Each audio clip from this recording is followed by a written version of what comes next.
Salut à tous, c'est Pixel, on se retrouve pour une vidéo critique retour gagnant et donc aujourd'hui je suis allé voir Bienvenue à Marly-Gaumont, un film réalisé par Julien Rambaldi.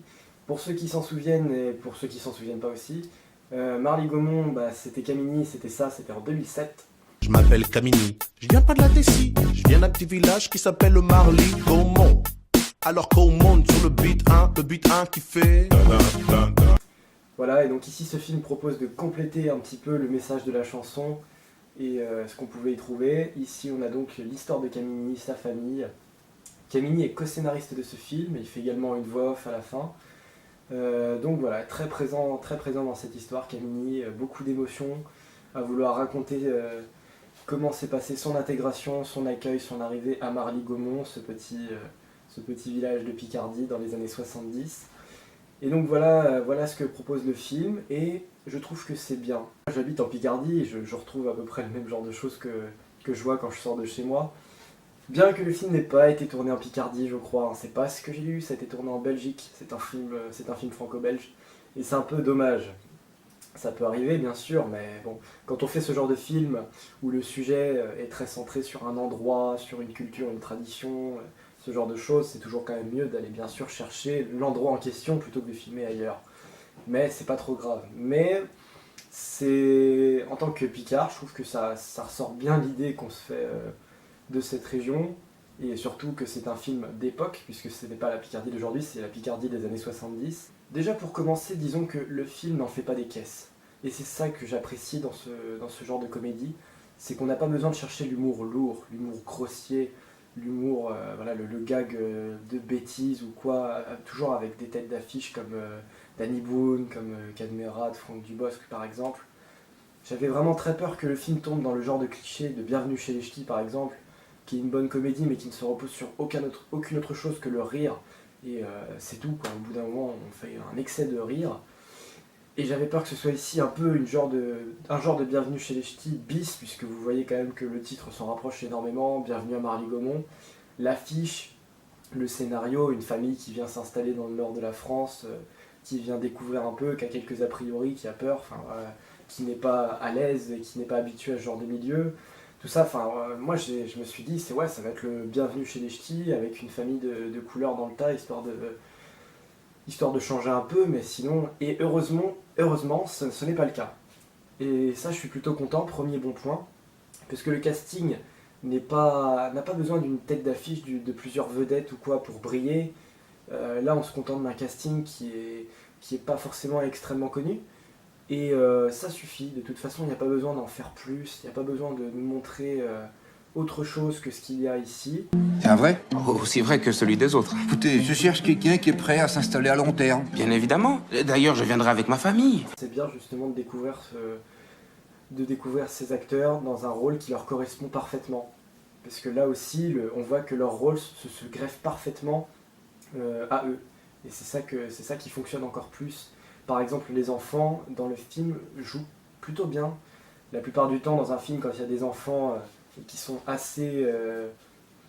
qui sont vraiment au cœur de l'action, ces enfants, si on se concentre beaucoup sur eux, il faut que ce soit des bons acteurs, et c'est pas forcément toujours le cas. Et ici, ça passe très bien.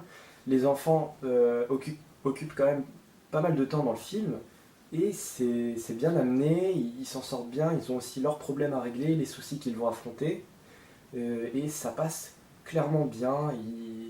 J'ai eu peur qu'il puisse y avoir quelques longueurs pendant le film, et à certains moments je me suis dit bon, j'aimerais qu'il se passe quelque chose d'autre, qu'on parte sur un autre débat, qu'on parte sur une autre question, sur une autre histoire, et à chaque fois quand je commençais un petit peu justement à me dire bon, il faut qu'il se passe autre chose, cette autre chose arrivait. Donc le rythme du film aussi est bien, parce que le film dure 1h30, et c'est assez court, c'est une durée moyenne au cinéma. Et justement ici on arrive à bien amener toutes les choses qu'on a envie de montrer. Et tout est bien retracé du début à la fin. On va suivre donc l'évolution de cette famille dans ce village, du début jusqu'à la fin. Il va y avoir forcément de nombreux changements, des choses qui vont varier, des situations qui vont amener à ce qu'il y ait des rencontres, des face-à-face, des conflits par exemple. Et donc on suit bien le fil conducteur du film d'un bout à l'autre. Faudrait que je parvienne à gagner la confiance des habitants. Bonjour, bonjour. Ce qu'il faudrait, c'est que vous passiez du temps avec eux. Certaines scènes ont pu me marquer, sans aller jusqu'à l'extase bien sûr, mais par exemple la scène d'ouverture et la scène de fermeture, je trouve, sont géniales. Ce sont celles que j'ai préférées dans le film. La scène d'ouverture, c'est une serrure de porte dans laquelle vient se glisser une clé et la porte s'ouvre. Donc on ouvre la porte comme on ouvre le film, ce qui est bien, c'est une jolie métaphore je trouve. Et on voit qu'une personne rentre dans une vieille maison, on dirait un petit peu abandonnée, et fouille dans un carton et elle trouve un dossier de médecine. Et à partir de ce moment-là, l'histoire commence dans les années 70 avec la famille de Camini, où on voit son papa qui obtient ce diplôme. Donc on comprend que c'est le diplôme du père de Camini. Et à la fin du film, une fois que l'action en 1970 s'est achevée, on revient à ce moment du film, donc, et on comprend que c'est Camini qui tient en fait ce diplôme, parce que Camini, en fait, ce n'est pas lui qui joue son propre rôle dans le film. C'est un autre acteur, et il fait la voix off à ce moment-là. L'acteur qui joue Camini ne parle pas, il a une très très courte scène au début et à la fin, et Camini est en voix off derrière et explique ce qui s'est passé pour lui après ces événements, donc après cette installation à Marly-Gaumont, comment s'est poursuivie sa vie. Et donc c'est très touchant, puisque quand on voit en fait que Camini est rentré dans la maison pour prendre le diplôme de son père, on comprend que en fait, son père est maintenant décédé, il est revenu chercher quelques affaires, certainement il repasse par sa maison. C'est là que tout s'est joué en fait. Marly-Gaumont est vraiment un endroit essentiel pour lui et pour sa famille. Ça a été peut-être difficile, ça a été peut-être quelque chose très étrange à vivre, très bizarre, mais au final, il ne regrette rien. C'est aussi ce que je vais beaucoup aimer dans le film, c'est que il y a beaucoup de sang-froid, il y a beaucoup de... On assume ce qu'on fait, on fait les choses jusqu'au bout, on ne retourne pas en arrière. Voilà. Pour eux, ça a été important et ils sont fiers d'avoir choisi Marly-Gaumont, ils sont fiers d'être allés jusqu'au bout. Et c'est leur propre histoire, c'est inspiré d'une histoire vraie, donc forcément c'est d'autant plus touchant, c'est d'autant plus marquant.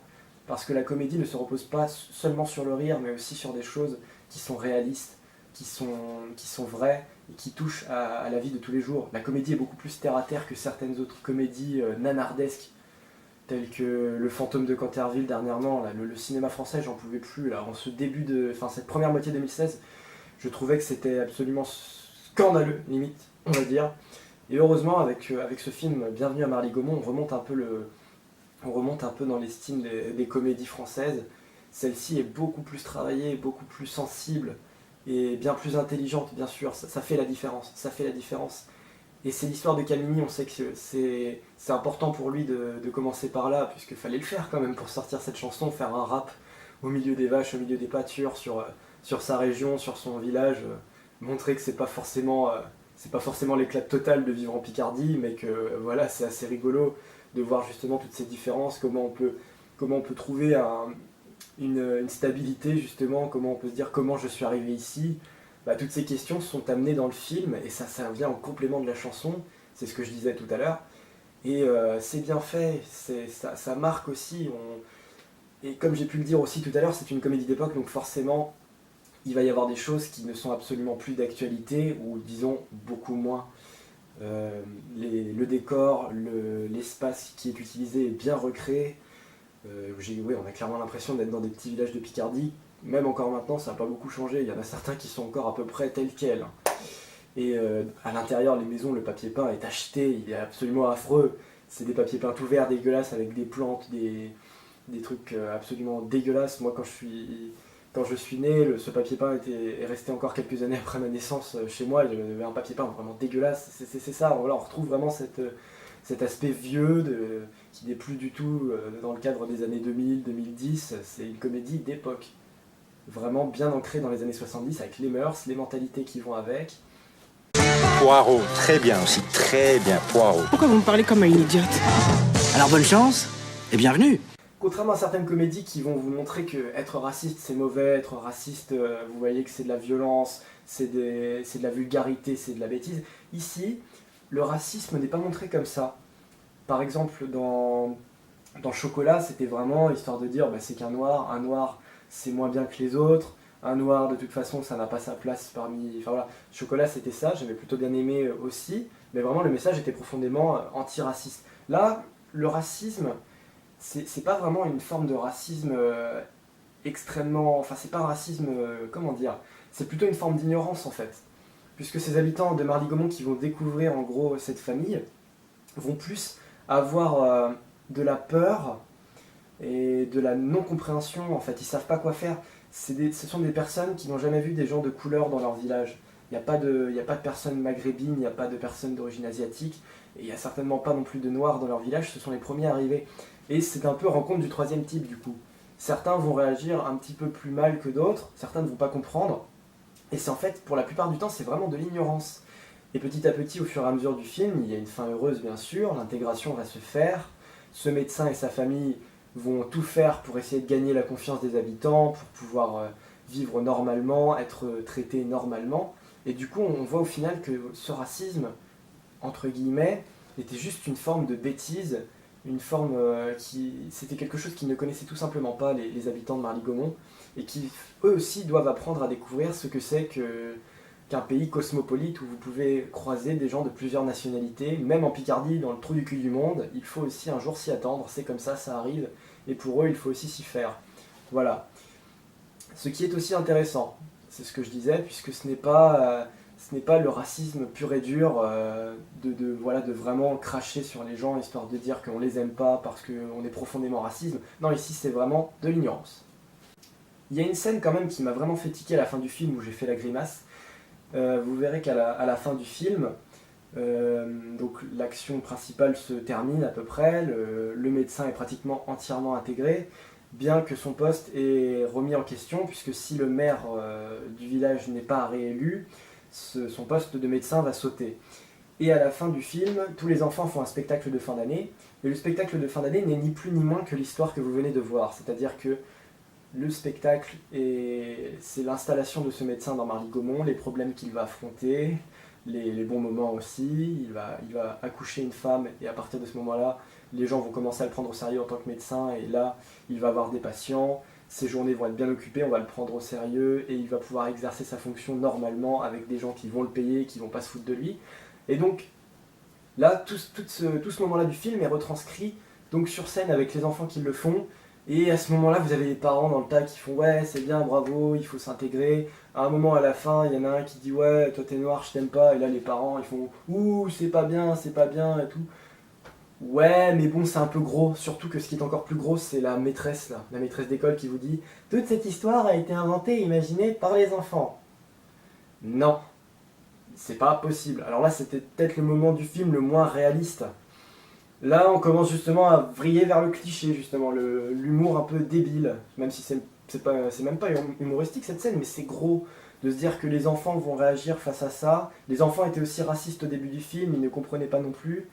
Et on peut se dire qu'ok, voilà, ils auraient pu avoir cette idée-là, mais du coup, je trouve que j'ai trouvé ça gros et inutile dans le film. Le fait de se dire, oh, ça y est, vous avez vu, finalement, il fallait pas être raciste et tout, ils l'ont compris eux-mêmes, il n'y avait pas besoin de mettre cette surenchère directement. Ils l'ont compris et voilà, c'était vraiment la scène de trop dans le film et la scène trop poussée, où j'ai vraiment fait la grimace, mais voilà, après, avec du recul, bon, c'est pas non plus catastrophique, mais vraiment, à éviter cette scène. Pourquoi la mettre? C'était pas nécessaire. Quoi? Mais qu'est-ce que vous avez vous aussi? Vous n'avez jamais vu de noir, c'est ça? Et puis ça reste quand même une comédie, et donc, je peux le dire, j'ai pas énormément ri, mais je pense quand même que le but du film n'est pas seulement celui-là. C'est ce que j'ai compris au cours du film et après être sorti de la séance. Ça fait quand même un peu réfléchir sur certains points, c'est touchant, moi je trouve que c'est, je dirais presque mignon comme film. C'est un peu bizarre, mais voilà, je trouve que c'est très, très touchant de suivre la vie de Camini parce que ça reste quand même inspiré de sa vraie vie. Donc je pense que certaines choses sont, la plupart des choses même sont réelles, il y a très peu de choses inventées dans ce film. Et du coup, c'est touchant, c'est toujours touchant d'avoir une vie aussi particulière que celle-ci parce que c'est pas une vie qui est donnée à tout le monde. Et j'aime bien, du coup ça passe bien. Et il y a des moments où j'ai souri, voilà, il y a des moments très drôles par rapport à la région. Voilà, au début du film, quand ils arrivent, sa famille, tout le monde fait les gros yeux et tout, et ils disent tous Vadiou, je comprends pas, Vadiou. Et la mère, elle pense que Vadiou, c'est une sorte de bonjour, du coup elle dit Vadiou à tout le monde. Vadiou. Il y a des trucs comme ça qui me font rire, qui sont sympas, et il n'y a pas besoin d'en faire des caisses, c'est ça qu'il faudra retenir du film, il n'y a pas besoin de grosses blagues douteuses ou de gros trucs où il va y avoir des rires énormes dans la salle, débiles. c'est tout, voilà, il n'y a pas forcément besoin de ça pour faire une bonne comédie non plus. Ok, si vous avez besoin de rire, vous pouvez voir une grosse comédie, mais celle-ci est plus terre à terre, et elle est bien plus intelligente, bien plus sur des rails qui suivent une ligne droite, qui vont pas chercher à vous dévier. C'est ça le truc bien. Voilà ce qu'on peut en dire. Et puis une dernière chose avant d'attaquer la conclusion que j'aime beaucoup aussi, c'est le générique. Le générique à la fin du film avec la musique de Camini bien sûr derrière, fallait s'y attendre. Et puis vous avez des vraies photos de famille à Marly-Gaumont avec la famille de Camini. Et ça aussi pareil, ça vous rapproche encore plus parce que au final, on a l'impression que cette famille c'est un peu la sienne. On arrive un petit peu à se l'approprier dans le film. On vit non-stop avec eux, on vit les coups durs avec eux, on vit leur vie de tous les jours, leur vie à la maison, leur vie à l'école, chez le médecin. Et du coup, ouais, on a presque l'impression que c'est des photos de famille, des vieux trucs comme on peut avoir, les vieilles cassettes tournées sur les trucs de VHS, tout ça. Ça rapproche encore plus d'une génération qui est un petit peu celle des années 80-90, ouais, et même 70 du coup. Et ça colle bien, c'est touchant aussi de les voir les vrais, ça y est, de les voir tels qu'ils sont dans les années 70. Sur le générique, c'était très bien pensé, ça vient bien achever le film. Et donc voilà, en conclusion, j'ai trouvé que le film tient vraiment ses promesses, qu'il reste à un niveau qui est très stable. Et c'est surtout l'histoire aussi d'un humoriste, d'un chanteur, de sa région, des cultures, des traditions. Tout plein de choses viennent se mêler dans le film, et ça donne de bonnes valeurs, ça donne un bon rythme, un film sympathique, très agréable, et donc voilà pourquoi c'est tout simplement un retour gagnant. Bienvenue à Marly-Gaumont. Et donc voilà, ici s'achève ce retour gagnant pour Bienvenue à Marly-Gaumont. La prochaine vidéo critique retour, ce sera Le Monde de Dory, je vais bientôt aller le voir, je l'attends vraiment celui-là, j'espère qu'il sera classe. Et donc voilà, ouais, Le Monde de Dory, j'espère que ça va claquer, j'ai de grosses attentes pour ce film. Et donc voilà, je vous conseille donc d'aller voir Bienvenue à Marly-Gaumont. Salut à tous!